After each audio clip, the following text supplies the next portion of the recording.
అధిష్టానానిది ఓ దారి, ఢిల్లీ మాట రివర్సు బాట. ఇక మొత్తం మీద అనుమలది మరో దారి అని చెప్పేసి ఇక్కడ వార్త చూస్తున్నాం మనం.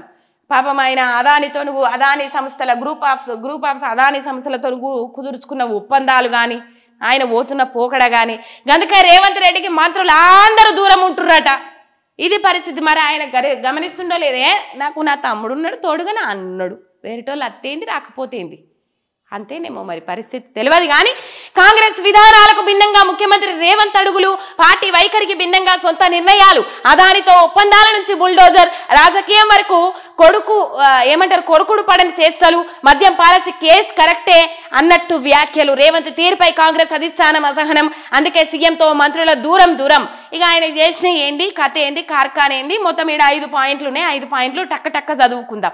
అదానితో ఒప్పందాలు. ఒకవైపు జాతీయ స్థాయిలో అదానిపై పార్టీ యుద్ధం చేస్తుంటే కాంగ్రెస్ సీఎం అయి ఉండి రేవంత్ ఒప్పందాలు చేసుకోవడం, ఢిల్లీకి మింగుడు పడడం లేదు అని చెప్పేసి ఇక్కడ వార్త చూస్తా ఉన్నాం. ఏం చెప్తారు కాంగ్రెస్ వాళ్ళు? దేశ సంపదంతా మోడీ అదానికే దోషి పెడతా ఉన్నాడు, అదాని అంబానీలకే దోషి పెడతా ఉన్నాడు అని చెప్పేసి మాట్లాడతారు కదా. కాంగ్రెస్ కి బీజేపీకి దేశంలో పచ్చగడ్డేస్తే బగ్గుమనేంత శత్రుత్వం ఉన్నప్పటికీ కూడా ఇలా రేవంత్ రెడ్డి బడే బాయ్ చోటే బాయ్ అనుకుంటా భుజాల మీద చెయ్యిలు వేసుకుంటా దెబ్బలు తెరుచుకుంటా ముందరికి పోతారు. అది పరిస్థితి. ఇక్కడ మనం చూసినాం, పాత బస్తీలో ఏదైతే కరెంటు బిల్లులు వసూలు చేయాలని చెప్పేసి వాళ్ళకి అప్పచెప్పిండ్రు మొన్న మనం చూసినాం. వాళ్ళతోనే ఒప్పందాలు, అదాని విధానాలకు వ్యతిరేకంగా ధర్నాలు చేయమంటే ఈయన కూర్చోడు, పాల్గొనడు. ఎందుకంటే ఒప్పందాలు కుదుర్చుకున్నారు కదా. ఎవరు ధర్నాలు చేయమంటారంటే ఢిల్లీ అధిష్టానం, కాంగ్రెస్ అధిష్టానం ధర్నాలు చేయమంటారు. ఆయన ధర్నాలలో కూర్చున్నా ఏం మాట్లాడతాడు? కేసీఆర్ ఇట్లా చేసిండు, కేటీఆర్ అట్లా చేస్తాడు, ఇగో ఇది ఇట్లా, అది అల్లం, ఇది బెల్లం. నువ్వు అసలు మీటింగ్ పెట్టాల్సిందేంది, ఆడ నువ్వు మాట్లాడాల్సిందేంది? అదాని గ్రూప్స్ ఆఫ్ సంస్థల గురించి మాట్లాడాలి. కానీ ఆడ కూడా కేసీఆర్ కేటీఆర్ అంటాడు, ఆడ కూడా బీఆర్ఎస్ పార్టీ అంటాడు. ప్రజలు వాళ్ళ మాటలు నమ్మి మోసపోతాన్రు అంటారు. ఇప్పుడు అర్థమైతే లేదా? ఇది పరిస్థితి. బడే బాయ్తో దోస్తానా, ప్రత్యర్థి మోదీని బడే బాయ్ అని పిలవడంతో పాటు అవసరానికి మించి సఖ్యత నెరపడం కూడా అధిష్టానానికి అసహనానికి గురి చేస్తుంది అని చెప్పేసి ఇక్కడ వార్త చూస్తా ఉన్నాం. బడే బాయ్ చోటే బాయ్ వాళ్ళ బంధాలు చూసినాం. అందరు విమర్శల వర్షం కురిపించినాక గాడిద గుడ్డు శాస్త్రం ఎత్తుకున్నాడు కానీ ఆ ముచ్చట చూస్తా ఉన్నాం మొత్తం మీద. రైట్. న్యాయ వ్యవస్థపై నోటి దురుసు, న్యాయ వ్యవస్థ నిర్ణయాలను రాజకీయంతో ముడిపెట్టి రేవంత్ తరచూ చేస్తున్న వ్యాఖ్యలు కాంగ్రెస్ అధిష్టానానికి చిర్రెత్తిస్తున్నాయని చెప్పేసి ఇక్కడ వార్త చూస్తా ఉన్నాం. న్యాయ వ్యవస్థపై నోటి దురుసు మనం చూసినాం. మొన్న సుప్రీంకోర్టు ధర్మాసనం మంచిగా మొట్టికాయలేసింది.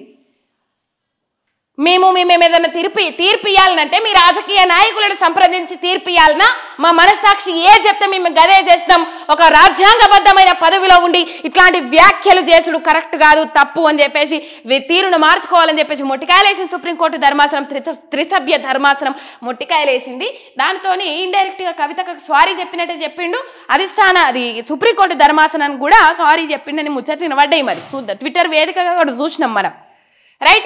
బుల్డోజర్ రాజకీయం. ఒకవైపు బుల్డోజర్ రాజును కాంగ్రెస్ పార్టీ జాతీయ నాయకత్వం అంతా తప్పుపడుతుంటే హైడ్రా పేరిట ఇక్కడ బుల్డోజర్ ను సీఎం నడుపుతున్నాడు. మొత్తం మీద చూస్తానమా ఆయన ఎలక్షన్ల కోసమా, మరి దేనికోసము, పైసలు మూటలు కట్టుకోవడం కోసమా, ఎందుకు టార్గెట్ గా ఎవరైతే పార్టీ మారని నాయకులు ఉన్నారో వాళ్ళని టార్గెట్ చేసుకుంటారా తెలియదు. కానీ బుల్డోజర్ వ్యవస్థను అక్కడ పోయి రాహుల్ గాంధీ వీళ్ళు వ్యవస్థను తప్పుపడతారు.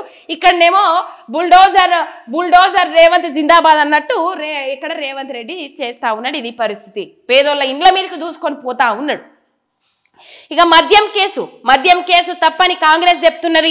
ఈ విషయంలో కేజ్రీవాల్ కి అండగా నిలబడుతున్నది.